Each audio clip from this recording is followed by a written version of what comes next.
Welcome to the Port City Plate Podcast, presented by Bienville Bites Food Tour. The Port City Plate Podcast, serving up the food, history, and people of Mobile, Alabama, for people who love the Port City. I'm your host, Chris Andrews, and I'm excited about another episode today. I'm sitting in today with Danny Calametti. And Danny is the owner and the CEO of Alabama Coasting, and they're all about promoting local events here on the Gulf Coast. Danny's deeply engaged in showcasing a lot of the remarkable events that we have, going on in South Alabama. And so I'm excited to discuss a lot of those events with you today that we're going to discuss together. One of those being Latin Fest coming up in downtown Mobile, Absolutely. October 13th to 14th. And I know a lot of people, mentioned to me they might be jealous of, you get to do all the fun stuff and you get to do a lot of fun things. But I'm telling you, I'm jealous of Danny. I see Danny at every single event that I go to, and I just following along with his Facebook page, he goes to more events than I go to. So, Danny, welcome to the Port City Plate Podcast. Well, Chris, sometimes work is hard to do, It is. It's tough. Sometimes work Somebody's is tough. got to do it. Somebody's got to promote all these fun events and go to all these fun things. Well, and yeah, so part of it's the gig. I mean, because we're out here trying to promote either our friends or meet new friends and trying to understand what's going on in the community and that type stuff. So there's a lot going on in Mobile and South Alabama. We end up down at the coast quite a bit, down at Orange Beach and Gulf Shores. We got some things going on down there. So there's, we have the pleasure of being able to cut across Mississippi to New Orleans. We've done a couple things over there as well. There's just a lot going on, and the folks that don't take advantage of what's available here on the Gulf Coast are just silly. Yeah, hey, that's very well said.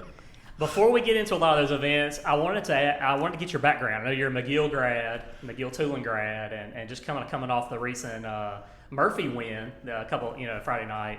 What's some of your thoughts? I know you've probably painted that cannon before, right? I mean, may or may not have. Just to be sure to say that right, it was a McGill win over Murphy. It wasn't a Murphy win. It was a McGill win over. Okay. Yeah. So excuse me. That is what I meant. Yeah. So yeah, I thought that was pretty unique. They actually bought a cannon and had it on the baseball field to paint because.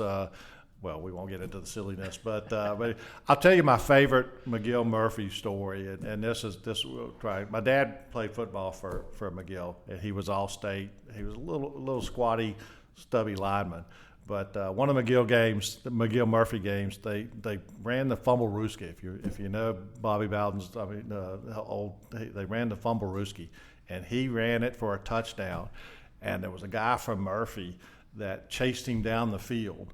Well, just so happened years later in my neighborhood, this guy was walking, and we introduced himself, and this was the guy from Murphy that chased Dad down the field. And he told me later, he said, I just told him he just had a head start that I could catch him. And they actually had a match race on Lafayette Street to see and Dad beat him again. So yeah, that's that tradition you get from this rivalry and living in Mobile and growing up in Mobile and all that type stuff. That's awesome. Yeah, that's awesome. Yeah. So how did you get into Alabama Coasting, or what is Alabama Coasting exactly? What do y'all do? So Alabama Coasting is a media company. It's actually my brother David started it. He moved over here from Tampa, St. Pete, and got involved in downtown community, and one thing led to another, and so he took over. This magazine format that was in the news in the hotels and all that kind of stuff. I was working for a software company out of town, and so I partnered with him. He would call me his not silent enough partner from time to time, and we got engaged. He worked with Arts Alive, which was the downtown street art festival that got started, and that's how we kind of got started into it. And it's been a very successful piece for us in terms of promoting tourism and food events throughout South Alabama. We mothballed it for COVID. For obviously, all of our advertising dried up, and we're looking into relaunching it but it branched out into all this other stuff that we're doing, music festivals down at the Sunset Concert down at Dolphin Island, and all these different food events we're doing and that type of stuff. So it's kind of a multimedia. We're still producing a couple magazines. We produce a magazine for the Junior League in Montgomery.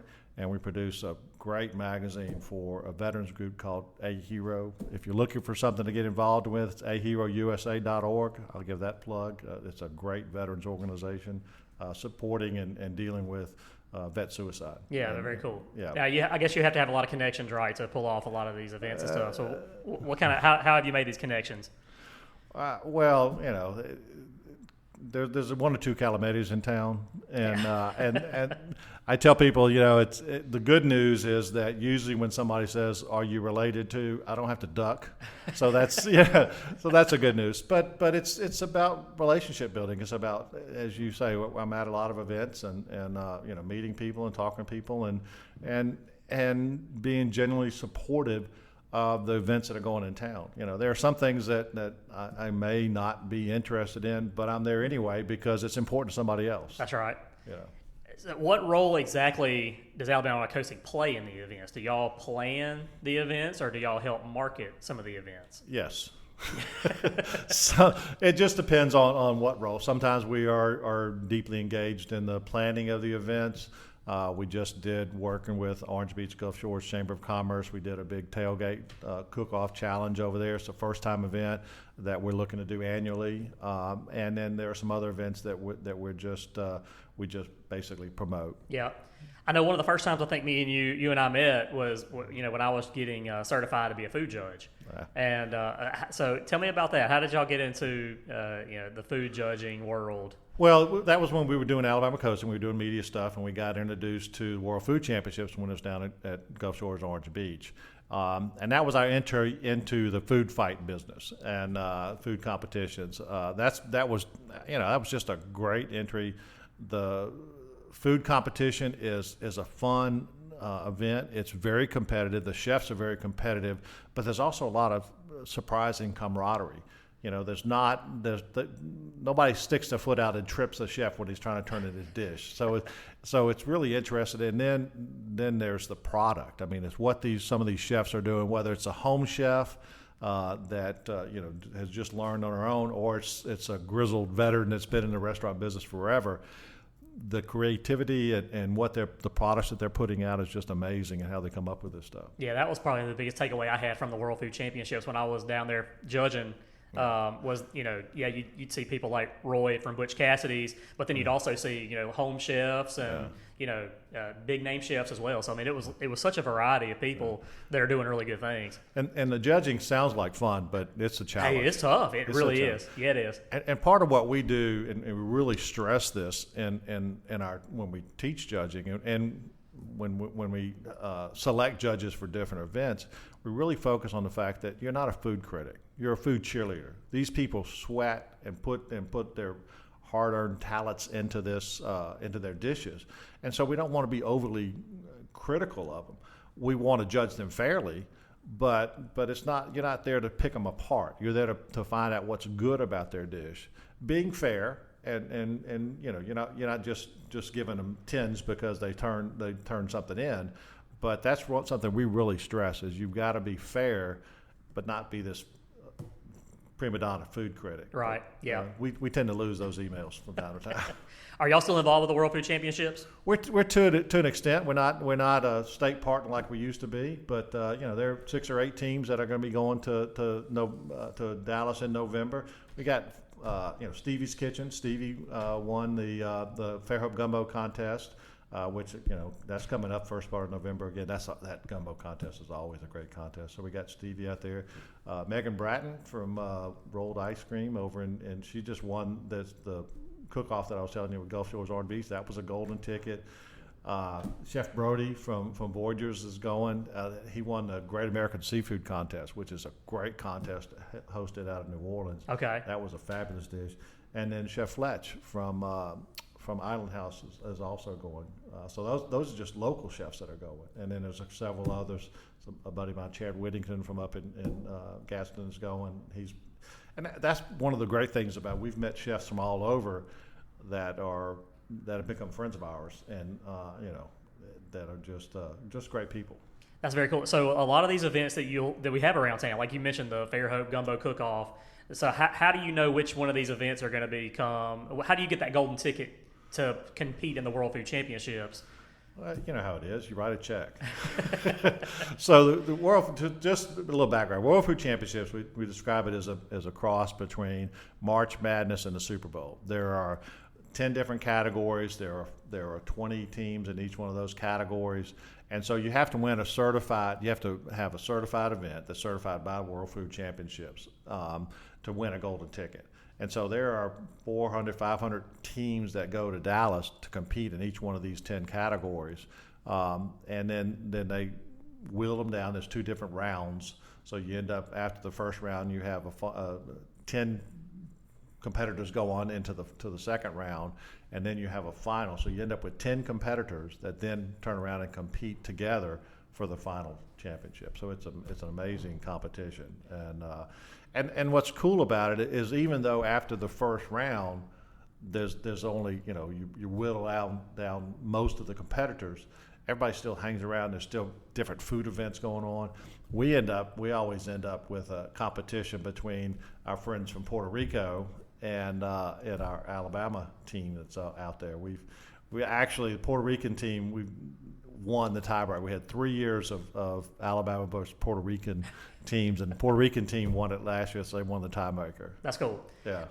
All right, just to clarify for the listeners, not every, so the gumbo cook-off that's in downtown Mobile, those are not always, those are not World Food Championship certified events, right? Not all these different, the chili cook-off, all the different fun events that are in downtown Mobile. A lot of times, those are not always. No, it would be events. It would be advertised if it was a World Food Championship event, because Yeah. there's a limited number and they have to meet a certain criteria, and it's a sponsored event, so you also have to write a check, but that's a different. But it also it's not just any event can become a World Food Championship event. Yeah. Okay. I just want to clarify that too. Yeah. Now you mentioned your connections with Puerto Rico in the World Food Championships. Yeah, well, that's actually cool, because when we got involved with World Food Championships down in Orange Beach, we were doing judging and that kind of stuff. And we got a phone call from a guy that was in the barbecue business in Puerto Rico, and he wanted to switch over to World Food Championship, which is a different judging criteria. So we actually reached out to the chamber and said, is there a connection? Can you hook us up with somebody in Puerto Rico? They said, well, you got to talk to Dr. Leda Javier. And she is the connection to Puerto Rico. She knows everybody in Puerto Rico. She's been in Mobile forever, but she knows everybody in Puerto Rico. She used to be executive with the school board with one of the universities in Puerto Rico, and she got us hooked up in Puerto Rico. So we for a couple of years we did the Caribbean Food Championships, but that's how we got connected with Puerto Rico, and we've been several times over there. The food scene over there is fabulous. I gotta get back. But anyway, it's a great connection. But then the other thing that led us to is that got us hooked up into the Hispanic community here in Mobile. She denies it, but the mayor calls her the Hispanic mayor of Mobile because she is connected with everybody. And so we've actually got a business together. We've done a couple of different workforce development projects and those type of things. But that's where we got involved with the Hispanic American Business Association. I'm on the board of that group now, and leads us into this little discussion about Latin Fest. Yeah, I'm excited about Latin Fest, and so I've taken some food tours around the country. I've done a food tour in Nashville, and I've done them in Savannah and some other places. But I never thought I'd take a food tour in Mobile, another food tour outside of the Bienville Bites food tour. But I'm telling you, the other day, me and Danny, he took me on a food tour in Mobile. Turn the tables on it a little bit. He did, and I'm telling you, it was one of the best food tours I've ever been on. We went to a couple of the places. We went to 4 places, and several of those are going to be featured in the Mobile Latin Fest that's coming up. Well, I guess, first of all, tell us about Latin Fest and when it's going to be, and give us kind of what to expect for Mobile Latin Fest. Well, kudos to the Mobile Parks and Recs, because that's how we got started. This is our 3rd year. We got started with them in connection with I just dropped the name of it, the whatever the downtown event is, Art Walk. Yeah. So we got and so we started with that, and then and we've kind of grown. So we're actually going to be October 13th and October 14th. So we've expanded to a 2-day event.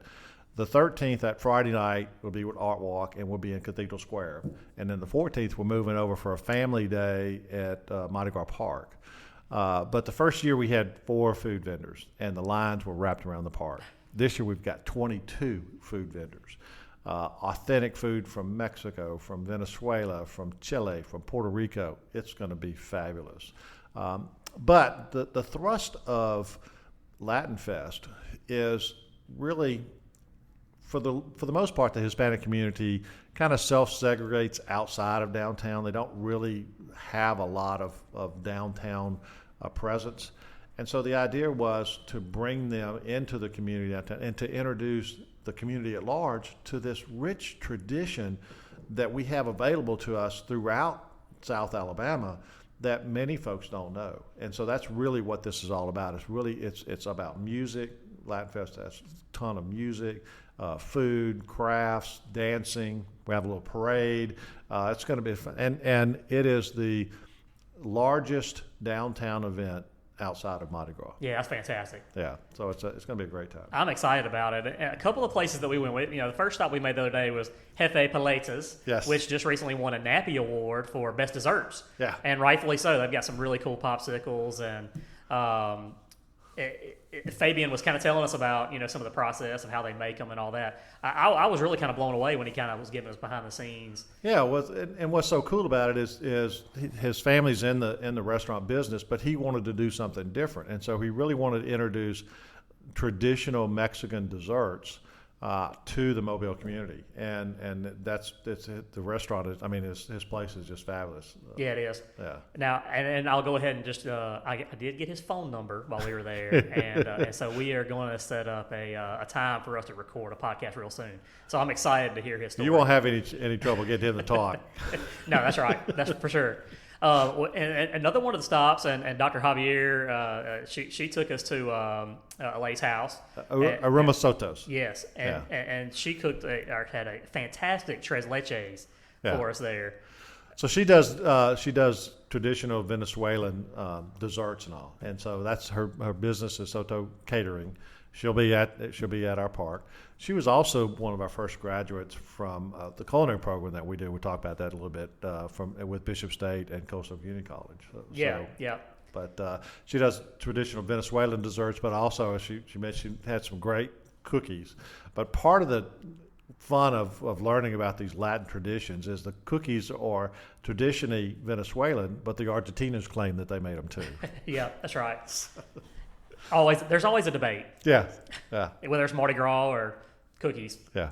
The highlight of our food tour was agave. God. And I think we went there and kind of expected to probably get a couple of tacos and maybe some chips and salsa, but they really rolled out the red carpet for us on that stop. Well, and this is one of the things that we stress about the restaurants that are going to be there in the food trucks is you can go to the Ding-a-ling and get a taco.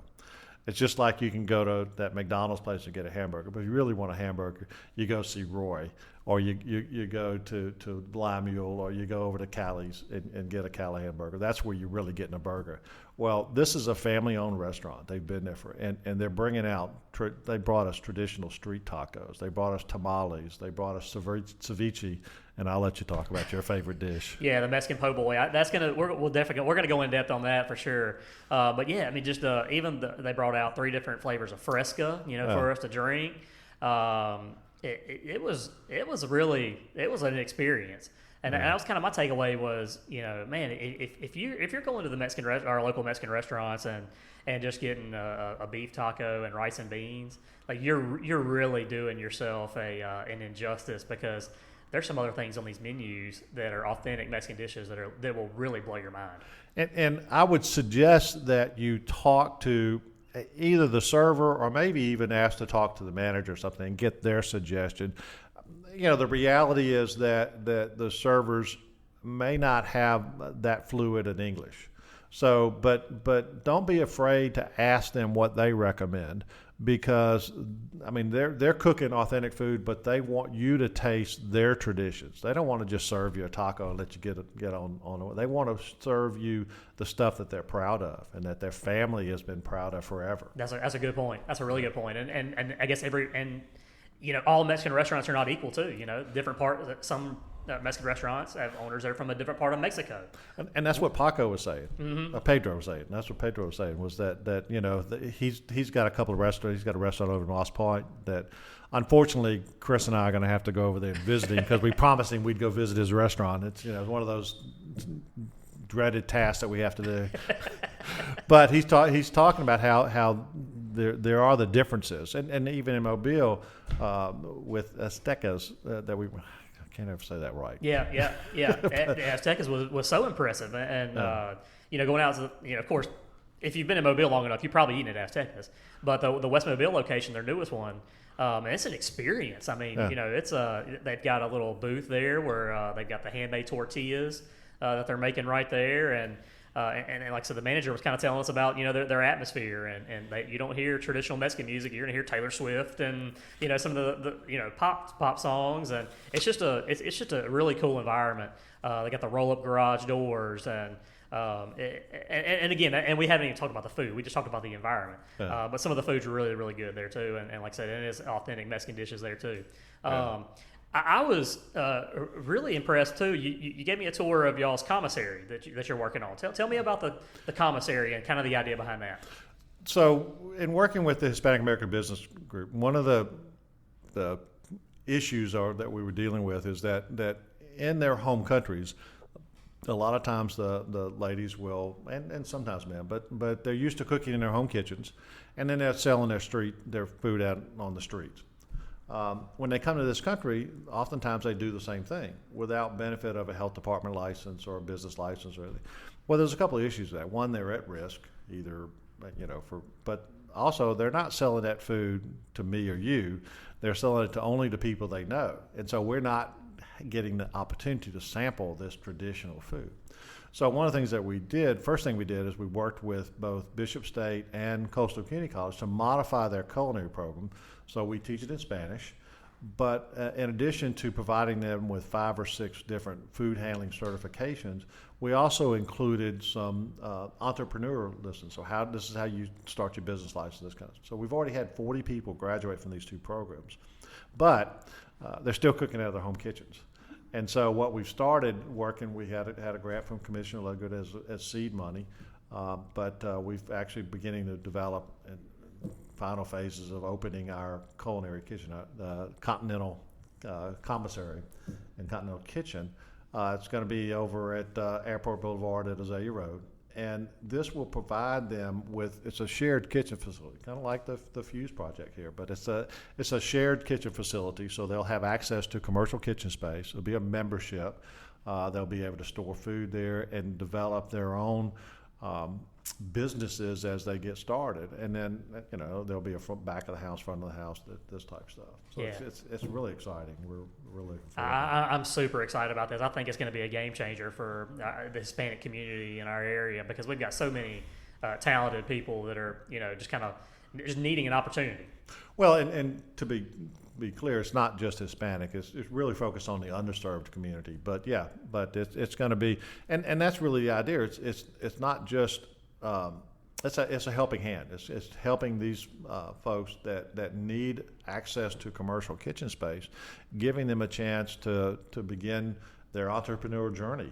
Here's how you get started, and so it's not just changing for them, but it's changing for their families and their communities and again, it's also given us an opportunity to get access to this traditional food. One of the things we do as a part of our graduation. And it's really cool. I mean, we may have 10 people. I think there are 10 people in the current class, but they'll take and at our graduation ceremony, they get their certificates. They get a chef jacket with their name on it and all this type of stuff. But they also have to bring us samples of their wares. Oh yeah, that's very good. So there is some get in it for us as a part at the end of the day. Right. Yeah. What exactly can people expect? I know we talked about Latin Fest, but kind of lay out, we mentioned 20-something food vendors. Yeah. What is the day going to look like? So it's part of Art Walk, so it just blows up the whole Art Walk community. But so it's good for all the vendors on the street and all that type of stuff. But we'll have the vendors will be down there. Our food vendors will be down there. We have craft vendors down there. We have fun and games where there'll be piñatas and that type of stuff. We'll do a parade of nations around the street. So we'll have a parade. There'll be dancers, different. We've got a drum band from Brazil that'll be leading our parade. So it's just going to be packed full of activities throughout the day. And then we follow that up on Saturday over at Mardi Gras Park with more family-oriented events. Not that family can't come Friday night, but that's a Friday night event. So Saturday is going to be more in the afternoon. It'll go into the night, but it'll be more family-oriented with things for the kids and all that type of stuff. Yeah, that's right. Makes sense. Yeah, so... I'm excited about it. How many people are y'all expecting? Well, in addition to the artwork crowd, we're 8,000 last year. Yeah. So, it'll be packed. Yeah, I do remember that first year, like you mentioned, where it started off very small and ended up it's becoming a huge event now. Oh yeah. So that's exciting. Yeah. What are any other exciting events and projects that y'all are working on with Alabama Coasting?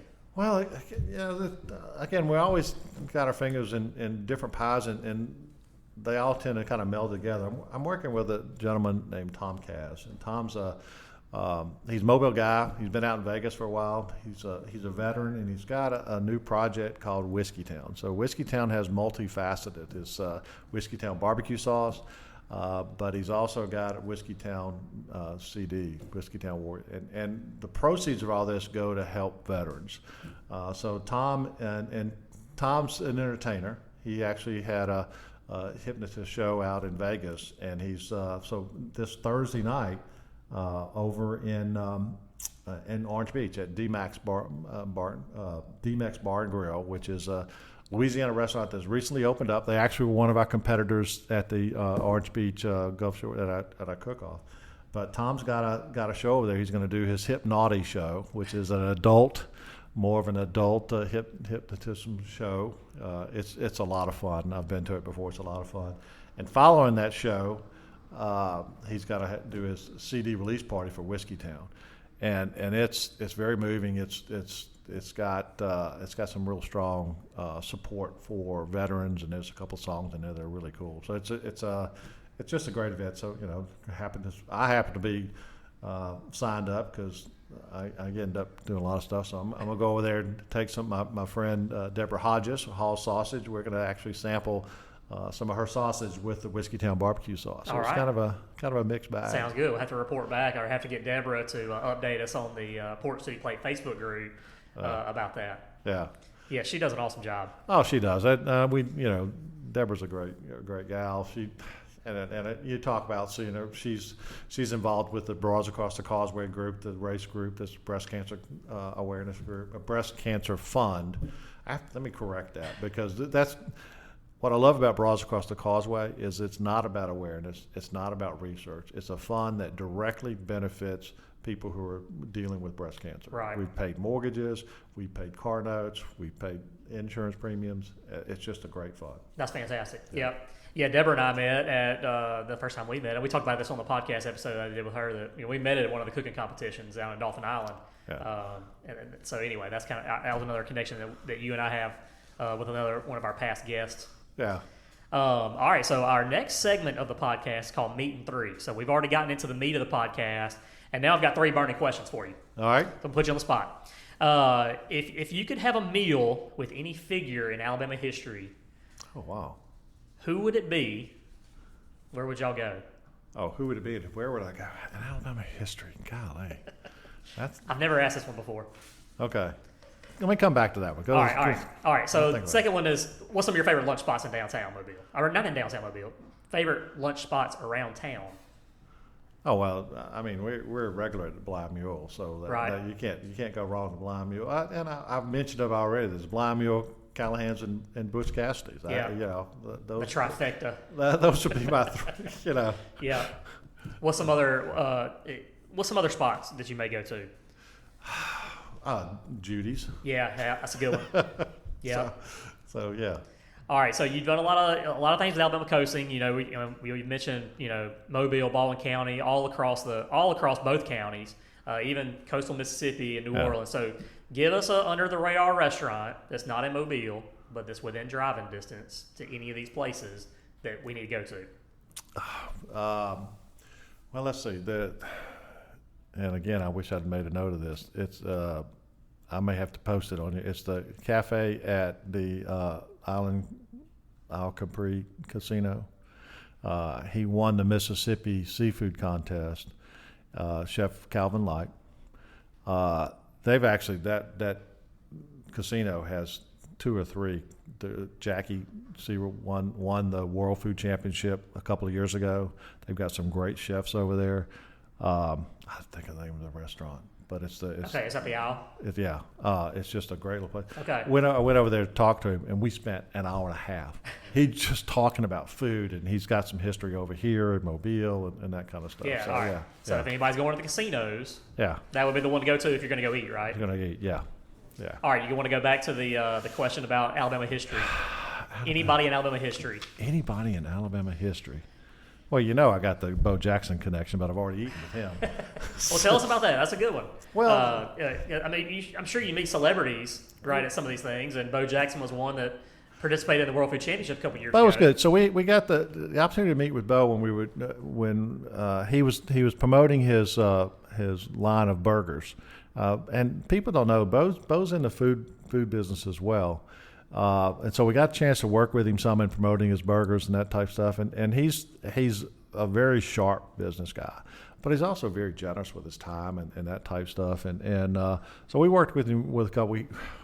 We had an event here at Fort Conde in September, and Deborah was there. Deborah knows about it. It was the hottest day ever. And if you've been to Fort Conde, we were down in the courtyard of Fort Conde in the parade ground. There's no ventilation. Yeah, there's no shade. Nothing. Yeah. No shade and no vent. I mean, it was just grueling hot. But exhaust from the trucks coming by on the tunnel coming up there. It was. But he, and we got a chance to go to Chicago to his home office and visit with him in Chicago, and it was interesting. We flew back in. Dave and I flew back into New Orleans, and we went by Dookie Chase's restaurant in New Orleans, and we talked with Miss Chase before this. Oh, very cool. Right before she got a great picture with her. So we talked with her, and of course we mentioned, well, she said, what y'all doing? And we said, well, we're just coming back from Bo. She said, oh yeah, I know Bo, and she knew. Of course, she knew Bo, and she talked about. Of course, she talked about Alabama seafood and all that kind of stuff. Yeah, so, that's very cool. Yeah, that's cool. Yeah, and I guess, and for you, you're an Auburn guy too. Oh, so yeah. I mean, Bo Jackson, that's got to be right up there at the top. That's yeah. Yeah, and it's he actually called me on his birthday. I didn't save his damn cell number. For some reason, I don't know why I didn't save his number, but he wasn't calling me because it was his birthday. He was calling me about something else, but right. I didn't save his number. It's like, why did I save it? That's cool. Our next segment of the podcast is called Chris's Dishes, and this is where I talk about the best dish that I've had lately, and then I'll turn it over to you, and if you've got a dish that you've had you want to talk about, we can do that too. But the best dish that I've had, and I kind of mentioned it, kind of alluded to it earlier, was at Agave, and we had what they call it the Mexican po' boy, and man, when it came out, I mean, you could just tell, you could just look at it and tell it's going to be one of those fantastic things on the menu, and probably something that you. Like kind of what we were talking about earlier, if you look at it, you would probably just scan over that on the menu. That's really probably not something that you would just say, oh, man, we got to have that. But it was a fresh French bread. It had carnitas. It was juicy. It had onions and lettuce and refried beans, all that in it. And really, I can't describe it to sound as amazing as it was. Oh, the only issue was it was after we'd had tamales and street tacos and everything else. That was the only issue. And it was just a sin to not be able to eat the whole thing. Yeah. That was the problem. I agree with you. Yeah, that's what, and that was kind of. I mean, we walked out of there probably feeling a little bit miserable, and it was because of this Mexican po' boy. It was a nice misery. It was. You couldn't put it down. I mean, it was one of those things. Like I was full after a couple of bites because, like I said, we had so much food, but I couldn't stop eating that Mexican po' boy. Oh, it was so good. It was delicious. Yeah. All right, so y'all got to get out to Agave. They're at Old Shell Road, right there, South Alabama, kind of by where the old brick pit used to be. There's a bike shop right there.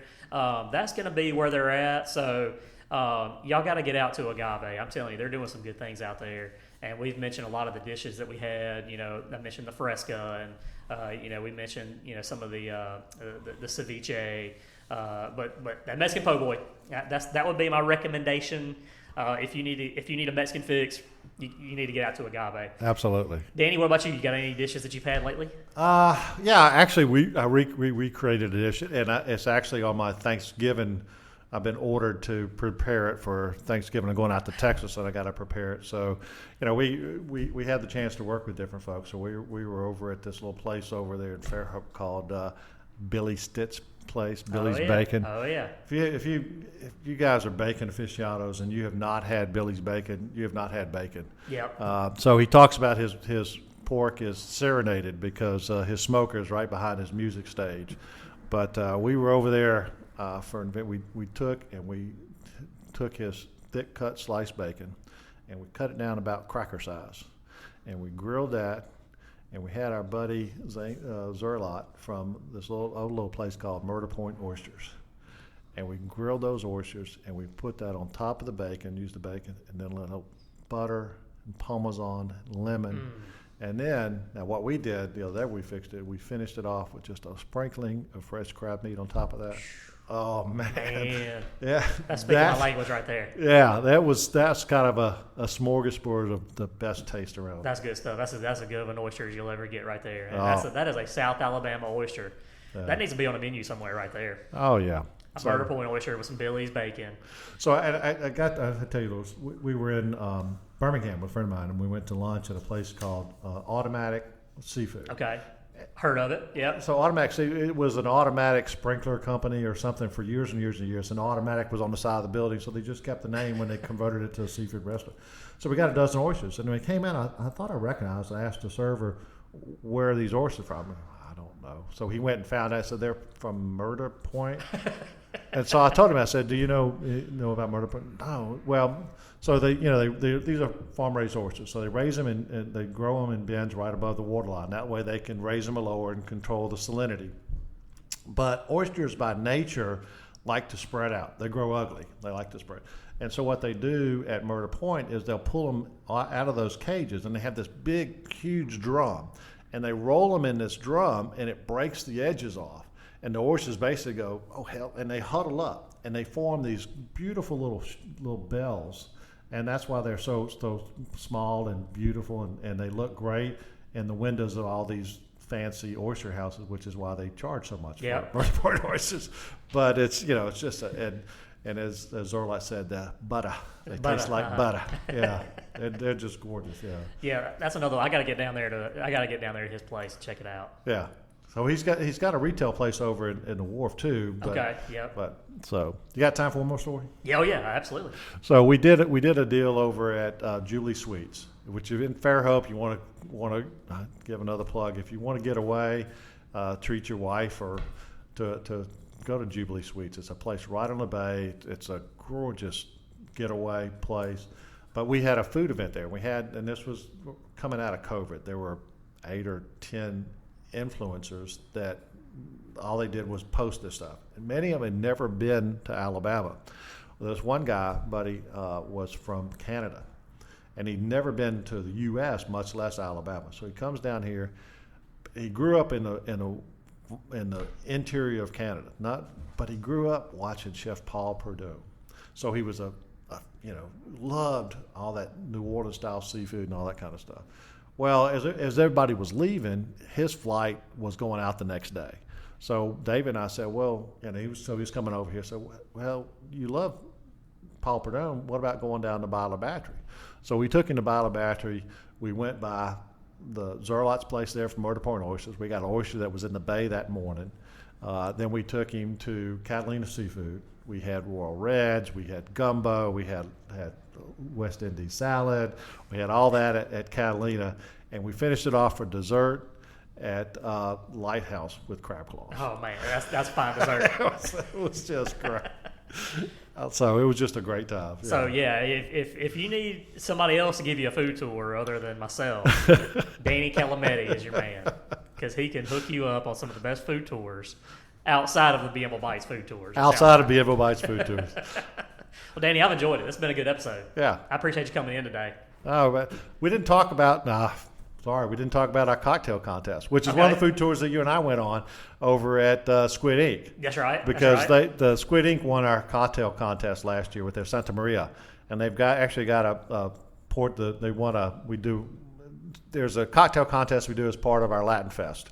And so we'll be sending out notifications to all the downtown bars and all that so they can create a Latin-inspired cocktail. We want to know, we don't just want a margarita. We want you to create your own Latin-inspired cocktail and tell us why. And Squid Ink does a great job. And so they won it last year. Chris and I met with your father on Father's Day. That's right. And we had a sampling of the Santa Maria over there. The tequila there. Yeah, it's from Mexico, right? I think that's where they, I think so, yeah. Yeah, so it has a tradition down there. But yeah, they did a good job. It was spicy. It was good. A little spicy. Uses Guy Fieri's tequila. Yep. So I have to give that plug for as well. So anyway. All right, so that'll be a part of Latin Fest. The cocktail contest. Will it be at the restaurants or will it be at the park? No, well, the cocktail contest, we'll spread the word about who's participating. Okay. And I'll put you on our judges list. All right. Let's do it. Because we'll go judge it the week before, and then the week of Latin Fest, and then we'll announce it at the winner. So we'll publicize who all's participating, so the public can also go out and do their own judging of what's happening. That sounds good. Yeah. All right, I like it. All right, a lot of stuff going on. A lot of stuff going on in South Alabama, so that y'all got to check it out, and so you can keep following Alabama Coasting for sure on their Facebook page, right? Where else can we follow all these events and all the fun stuff going on? Facebook page is the best way to go. Yeah, Alabama Coasting. Yep. All right, sounds good. And like I said, Danny Calametti's personal Facebook page. If you need a food tour, it can take you to the best places in Mobile. Thank y'all for listening to the Port City Plate podcast, and I got some exciting news too that I wanted to share. Got a book coming out, going to be called. First book. My first book. Yep, first book. We won't say it won't be my last. I won't say it's my last, but first book. But a culinary history of Mobile will be coming out October 23rd. That's a Monday night. And I'm going to probably do a separate podcast episode, just kind of promoting the book a little bit and talking about some different book signings. We got a book launch party on, like I said, that Monday night, October 23rd, at the Haunted Bookshop at 5:30. And so if you're listening to this, you're absolutely invited. But like I said, I'm going to do a separate episode outside of our bi-weekly episodes that we release here and kind of give you the rundown of the book. And I hope that y'all will come out to some of these fun book signing events we're going to have. Got another one scheduled. Hadn't talked about it lately, or I haven't released it on Facebook or anything, but we got one coming up with Braided River. That's going to be in November. And trying to get in touch with, got Barnes & Noble and Spanish Fort, so we'll be going over across the bay too. Hopefully Page and Palate and Fairhope. So you'll be finding me at some bookstores here lately with the book signing too. So I'm excited about that. And again, I appreciate y'all coming on. Thanks again, Danny, for coming on with me. Appreciate it, Chris. All right. We'll catch you on the next episode.